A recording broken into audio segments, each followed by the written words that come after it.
कि यूपीएससी का पैटर्न बदल रहा है और डिफिकल्ट होते जा रहा है। दिन ब दिन हर साल पेपर डिफिकल्ट आ रहा है और इसकी वजह से कुछ लोग कह रहे हैं कि हम सपने बेचते हैं, कोचिंग क्लासेस के लोग जो है। तो जो नए बच्चे आ रहे हैं या बच्चों के पेरेंट्स हैं, उनको आप क्या मैसेज देना चाहेंगे कि कैसे प्रिपरेशन करें या क्या करना चाहिए? देखिए, ये सोच गलत है कि सपने बेचते हैं। हाँ, इनफैक्ट जो भी इंसान कुछ बेच रहा है, हाँ, वो बेच रहा है, लेकिन सामने वाला खरीद रहा है। ट्रू। फाइन। तो केवल बेचने वाला जो है वो कल्प्रिट नहीं है, खरीदने वाला भी है। आप कन्वीनियंटली इन चीज़ों को अ, एक दूसरे मतलब ये ब्लेम गेम का कोई मतलब नहीं है। बिल्कुल।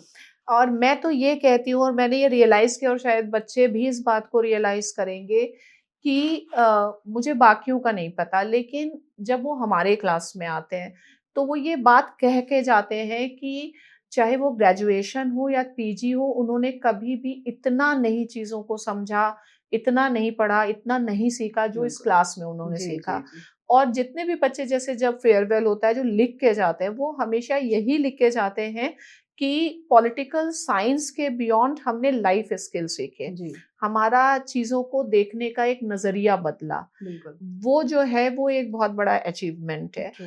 और कोचिंग्स में ऐसा नहीं है कि अ, लोग हर इंसान मैं ये सोचती हूँ कि हर इंसान अपनी तरफ से अपनी क्षमता के अनुसार अपना कार्य कर रहा है। बिल्कुल। आप कहीं भी जॉइन करें, आपने उसके ऊपर रिसर्च की है, आपने उस व्यक्ति को जाना है, जी, आप किन चीज़ों को देख कर के कोई क्लास आप जाते हैं, आप कैरिस्मा से इम्पैक्ट हो जाते हैं, आप सोशल मीडिया से इम्पैक्ट हो जी, जाते हैं, या वही है ना कि एक न्यूज़ के बेसिस पर कोई धारणा बनाना और एक रिसर्च के बेसिस पे कोई धारणा बनाना, बिल्कुल। ये 2 अलग-अलग चीज़ें जी, हैं। जी, जी। फाइन।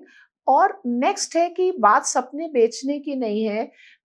भारत में यूपीएससी का जो क्रेज़ है, वो तो एक नेशनल हॉबी के रूप में हमेशा से ही जाना जाता बिल्कुल। है। क्योंकि आज भी जब पेरेंट्स हैं, वो ये चाहते हैं जी, कि उनका बच्चा जो है वो गवर्नमेंट जॉब में हो। इंडिया में इसका प्रेफ़रेंस रहा है, ये हमारा कल्चर रहा है। बिल्कुल। फाइन। तो ऐसा नहीं है कि आप यूपीएससी में जाने का निर्णय इसलिए लेते हैं कि कोई कोचिंग वाला कह रहा है। आपका निर्णय है। बिल्कुल। फाइन।